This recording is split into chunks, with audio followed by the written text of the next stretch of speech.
Hello दोस्तों, आप सभी का स्वागत है हमारे YouTube channel Ayush study point पर। तो दोस्तों, आज हम बात करेंगे जीके के मोस्ट इम्पॉर्टेंट क्वेश्चंस जो कि हमारे कॉम्पिटिटिव एग्जाम के लिए बहुत ही इम्पोर्टेंट हैं। जो आज का मेरा टॉपिक है वो है राष्ट्रीय ध्वज, चिन्ह, गान और गीत। तो चलिए दोस्तों, आज की वीडियो जो है बहुत ज़्यादा इंटरेस्टिंग होने वाला है। ये वीडियो बहुत ही इंपॉर्टेंट है हमारे बोर्ड के लिए, हमारे कॉम्पिटिटिव एग्जाम के लिए बहुत ज़्यादा इंपॉर्टेंट है। तो अगर दोस्तों अभी तक हमारे चैनल पे आप अगर नए हैं तो चैनल को सब्सक्राइब कर लें, जिससे आने वाली सभी वीडियो आपके पास तुरंत पहुंच जाएं। अगर आप हमारे फेसबुक, इंस्टाग्राम या टेलीग्राम से जुड़ना चाहते हैं तो आपको डिस्क्रिप्शन बॉक्स में लिंक मिल जाएगा, वहां से जुड़ सकते हैं। आपको टेलीग्राम पेज का PDF भी मिल जाएगा। तो चलिए दोस्तों, वीडियो को शुरू करते हैं। वीडियो में लास्ट तक बने रहिएगा।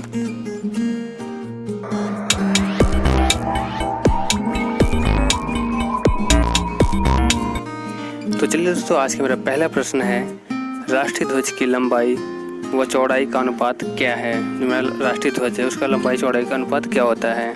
तो दोस्तों, इसका आंसर है 3/2। 3 लंबाई होता है, 2 चौड़ाई। जैसे कि आपको अगर मेरा 3 फुट लंबा है तो 2 फुट चौड़ा होगा राष्ट्रीय ध्वज। तो चलिए अपने दूसरे प्रश्न की तरफ बढ़ते हैं। मेरा दूसरा प्रश्न है दोस्तों, राष्ट्रीय ध्वज के मध्य में चक्र में कितनी तीलियां होती हैं। दोस्तों, जैसा कि हम सभी जानते हैं कि हमारे राष्ट्रीय ध्वज के मध्य में एक चक्र होता है, जिसमें दोस्तों 24 तीलियां होती हैं, जो कि हमें 24 घंटे सदैव आगे बढ़ने की प्रेरणा देती है। तो दोस्तों, मेरा तीसरा प्रश्न है, राष्ट्रीय ध्वज के समान अनुपात वाली 3 आड़ी पट्टियां किस रंग की हैं। तो दोस्तों, इसके आंसर है केसरिया, सफ़ेद व हरे रंग के। जो ऊपर होता है सबसे ऊपर सफ़ेद केसरिया होता है, बीच में सफ़ेद होता है और नीचे हरे रंग होता है। चलिए दोस्तों, अपने अगले प्रश्न की तरफ बढ़ते हैं। मेरा चौथा प्रश्न है दोस्तों, संविधान सभा ने राष्ट्रीय ध्वज के प्रारूप को कब अपनाया था। तो दोस्तों, इसके आंसर है 22 जुलाई 1947 को संविधान सभा ने राष्ट्रीय ध्वज के प्रारूप को अपनाया था। मेरा पाँचवा प्रश्न है दोस्तों, राष्ट्रीय ध्वज के लिए कैसा कपड़ा इस्तेमाल किया जाता है। जो मेरा राष्ट्रीय ध्वज है, मेरा झंडा है, उसके लिए कैसा कपड़ा इस्तेमाल किया जाता है। तो इसका आंसर है दोस्तों हथकरघा, खादी, सूती या रेशमी कपड़ा उपयोग किया जाता है। तो चलिए दोस्तों, अपने छठे प्रश्न की तरफ चलते हैं। मेरा छठा प्रश्न है दोस्तों, झंडे में नीले रंग का 24 तीलियां वाला अशोक चक्र किसका प्रतीक है। दोस्तों, जो चक्र होता है 24 तीलों का नीला कलर का, वो किसका प्रतीक होता है। तो दोस्तों, इसका आंसर है धर्म तथा ईमानदारी के मार्ग पर चलकर देश के उन्नति की ओर ले जाने की प्रेरणा देता है। चलिए दोस्तों, अपने अगले प्रश्न की तरफ चलते हैं। मेरा सातवां प्रश्न है दोस्तों, ध्वज के सबसे ऊपर गहरा रंग केसरिया किसका प्रतीक होता है। दोस्तों, ये बहुत ज़्यादा इंपॉर्टेंट है। ये हमारे स्कूलों में कॉम्पिटिटिव एग्जाम में बहुत ज़्यादा ये पूछे जाते हैं। तो इसका आंसर है दोस्तों जागृति, शौर्य तथा त्याग का प्रतीक होता है केसरिया रंग। मेरा आठवां प्रश्न है दोस्तों, ध्वज के बीच में सफ़ेद रंग किसका प्रतीक होता है। तो जो ध्वज के बीच सफ़ेद रंग होता है वो सत्य एवं पवित्रता का प्रतीक होता है और हम इसे शांति का भी प्रतीक मानते हैं। मेरा 9वां प्रश्न है दोस्तों, ध्वज के सबसे गहरा हरा रंग किसका प्रतीक होता है।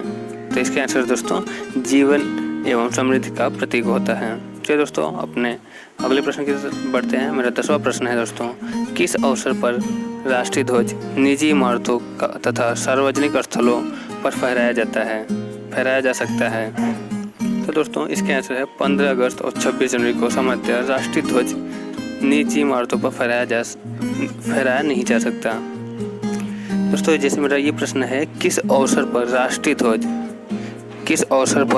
ध्वज निजी इमारतों तथा सार्वजनिक स्थलों पर भी फहराया जा सकता है। तो दोस्तों, इसका आंसर दोस्तों 15 अगस्त और 26 जनवरी को सामान्यतः राष्ट्रीय ध्वज निजी इमारतों पर नहीं फहराया जा सकता। इसके बाकी अलावा हम कहीं भी इसे फहरा सकते हैं। चलिए दोस्तों, अपने 11वें प्रश्न की तरफ बढ़ते हैं। मेरा 11वां प्रश्न दोस्तों, झंडा जो तिरंगा है, वो तिरंगा को भारत की महिलाओं को ओर से राष्ट्र के किस तिथि संविधान सभा के अर्धरात्रिकालीन अधिवेशन में समर्पित किया गया था। तो दोस्तों, इसका आंसर है 14 अगस्त 1947 को समर्पित किया गया था। चलिए दोस्तों, अपने अगले प्रश्न की तरफ बढ़ते हैं। दोस्तों, मेरा 12वां प्रश्न है दोस्तों, राष्ट्रीय ध्वज के महत्व क्या है।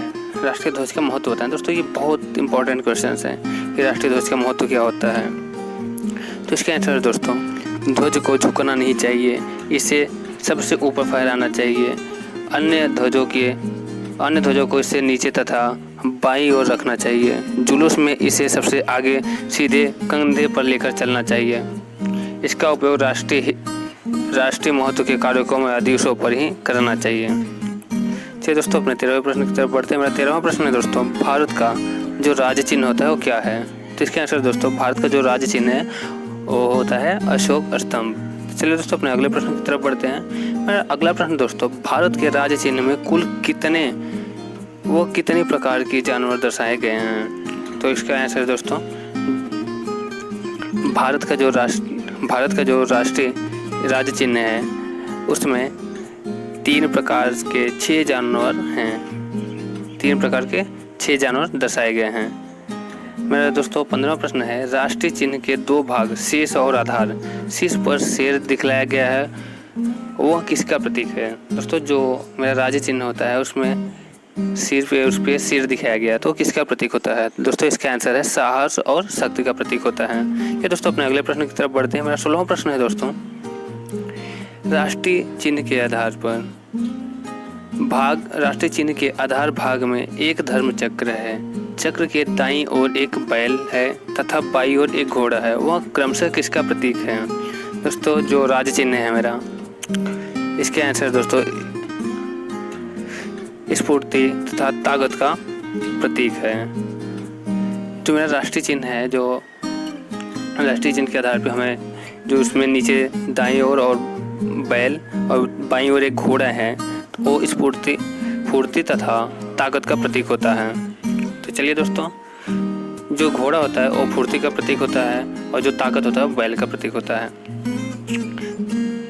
चलिए दोस्तों, हम अपने 17वें प्रश्न की तरफ चलते हैं। मेरा 17वां प्रश्न है दोस्तों, राष्ट्रीय चिन्ह के आधार के बीच में देवनागरी लिपि में सत्यमेव जयते लिखा गया है, यह किस उपनिषद से लिया गया है? तो दोस्तों, इसका आंसर है मुंडकोपनिषद से लिया गया है। मुंडकोपनिषद से लिया गया है। चलिए दोस्तों, अपने अगले प्रश्न की तरफ बढ़ते हैं। मेरा दोस्तों 18वां प्रश्न है दोस्तों, राज्य चिन्ह के चक्र, जो राज्य चिन्ह है उसके चक्र में 24 तिलियां क्या व्यक्त करती हैं? तो ये जो राज्य चिन्ह में 24 तिलियां होती हैं, ये हमें समय की गतिशीलता बताई देती हैं। 24 घंटे हमें सदैव आगे बढ़ते रहना चाहिए। दोस्तों, मेरा 19वां प्रश्न है दोस्तों, सत्यमेव जयते का अर्थ क्या है? सत्यमेव जयते का अर्थ है सत्य की ही विजय होती है। मेरा 20वां प्रश्न है दोस्तों, भारत ने राष्ट्रीय चिन्ह को कब अपनाया था? जो भारत ने राष्ट्रीय चिन्ह मेरा जब बना था तो उसे 26 जनवरी 1950 को भारत ने राष्ट्रीय चिन्ह अपनाया था। चलिए दोस्तों, अपने 21वें प्रश्न की तरफ बढ़ते हैं। मेरा 21वां प्रश्न है दोस्तों, राष्ट्रीय चिन्ह का प्रयोग कहाँ कहाँ होता है? तो दोस्तों, राष्ट्रीय चिन्ह का प्रयोग सरकारी कागजों व नोटों व सिक्कों और मोहरों पर किया जाता है। मेरा 22वां प्रश्न है, राष्ट्रीय गान जन गण मन को किसने लिखा था? ये दोस्तों बहुत ज़्यादा इंपॉर्टेंट है। ये कॉम्पिटिटिव एग्जाम के साथ साथ हमारे बोर्ड एग्जाम में कई बार आ भी चुके हैं। चलिए दोस्तों, इसका आंसर है रविन्द्रनाथ टैगोर जी ने राष्ट्रीय गान जन गण मन को लिखा था। तो चलिए दोस्तों, अपने 23वें प्रश्न की तरफ चलते हैं। मेरा 23वां प्रश्न है दोस्तों, राष्ट्रीय गान को सर्वप्रथम 27 दिसंबर 1911 को भारतीय राष्ट्रीय कांग्रेस के किस अधिवेशन में गाया गया था? तो दोस्तों, इसका आंसर है कलकत्ता अधिवेशन में इसे गाया गया था। मेरा 24वां प्रश्न है दोस्तों, राष्ट्रीय गान का प्रकाशन सर्वप्रथम 1912 में किस पत्रिका भारत विधाता शीर्षक में हुआ था? तो इसका आंसर है दोस्तों तत्वबोधिनी। इसलिए दोस्तों, अपने अगले प्रश्न की तरफ बढ़ते हैं। मेरा 25वां प्रश्न है, राष्ट्रीय गान को राष्ट्रगान के रूप में कब अपनाया गया था? जो मेरा राष्ट्रीय गान है उसे राष्ट्रगान के रूप में कब अपनाया गया था? तो दोस्तों, इसका आंसर है 24 जनवरी 1950 को अपनाया गया था। दोस्तों, मेरा 26वां प्रश्न है, राष्ट्रीय गान गाने में लगभग कितना समय लगता है? जो राष्ट्रीय गान है उसे गाने में 52 सेकंड दोस्तों लगता है। मेरा 27वां प्रश्न है दोस्तों, राष्ट्रीय गीत वंदे मातरम को किस बांग्ला साहित्यकार ने लिखा था? दोस्तों, इसका आंसर है श्री बंकिम चंद्र चटर्जी ने राष्ट्रीय गीत वंदे मातरम को लिखा था। चलिए दोस्तों, अपने अगले प्रश्न की तरफ बढ़ते हैं। मेरा 28वां प्रश्न है दोस्तों, राष्ट्रीय गीत को 1882 में किस उपन्यास से लिखा गया था? जो मेरा राष्ट्रीय गीत है वंदे मातरम, वो 1882 में किस उपन्यास में लिखा गया था? तो इसका आंसर है दोस्तों आनंद मठ में लिखा गया था। मेरा 29वां प्रश्न है दोस्तों, राष्ट्रीय गीत को सर्वप्रथम 1896 में कहाँ गाया गया था? तो इसका आंसर है दोस्तों, भारतीय राष्ट्रीय कांग्रेस के अधिवेशन में गाया गया था। दोस्तों मेरा 30वां प्रश्न है, राष्ट्रीय गीत को संविधान सभा ने कब राष्ट्रीय गीत के रूप में अंगीकार किया? तो इसका आंसर है दोस्तों, 24 जनवरी 1950 को राष्ट्रीय गीत को संविधान सभा ने राष्ट्रीय गीत के रूप में स्वीकार किया था। चलिए दोस्तों अपने 31वें प्रश्न की तरफ बढ़ते हैं। दोस्तों ये अगर आप हमारे चैनल पे अभी नए हैं तो चैनल को सब्सक्राइब कर लें और वीडियो को लाइक करना ना भूलें। दोस्तों वीडियो को लाइक जरूर करें, अपने दोस्तों के साथ शेयर करें और कमेंट में जरूर बताएं कि वीडियो आपको कैसा लगा। दोस्तों मेरा 31वां प्रश्न है, राष्ट्रीय गीत के प्रथम गायक कौन थे? जो राष्ट्रीय गीत है उसे सर्वप्रथम किसने गाया था? तो दोस्तों इसका आंसर है पंडित ओमकारनाथ ठाकुर ने। मेरा 32वां प्रश्न है दोस्तों, राष्ट्रीय गीत का अंग्रेजी में अनुवाद किसने किया था? तो इसके आंसर दोस्तों, श्री अरविंदो ने राष्ट्रीय गीत को अंग्रेजी में अनुवाद किया था। दोस्तों मेरा 33वां प्रश्न है, भारत में राष्ट्रीय कैलेंडर किस संवत पर आधारित है? दोस्तों इसके आंसर है, जो भारत का राष्ट्रीय कैलेंडर है ओशक संवत पर आधारित है। चलिए दोस्तों मेरा 34वें प्रश्न की तरफ चलते हैं। मेरा 34वां प्रश्न है दोस्तों, राष्ट्रीय कैलेंडर का प्रथम महीना कौन सा होता है?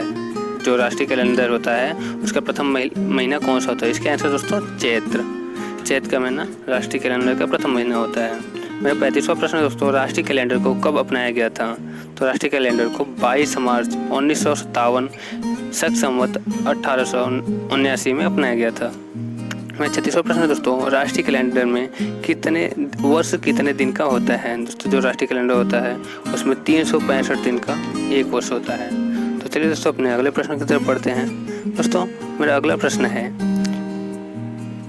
चैत्र सामान्य वर्ष में सामान्यतः 22 मार्च को तथा लीप वर्ष में कब पड़ता है? जो चैत्र का सामान्य वर्ष होता है सामान्यतः 22 मार्च को तथा जो लीप वर्ष होता है वो कब पड़ता है? तो दोस्तों इसके आंसर है 21 मार्च को। मेरा 38वां प्रश्न है दोस्तों, राष्ट्रीय कैलेंडर में कितने महीने होते हैं?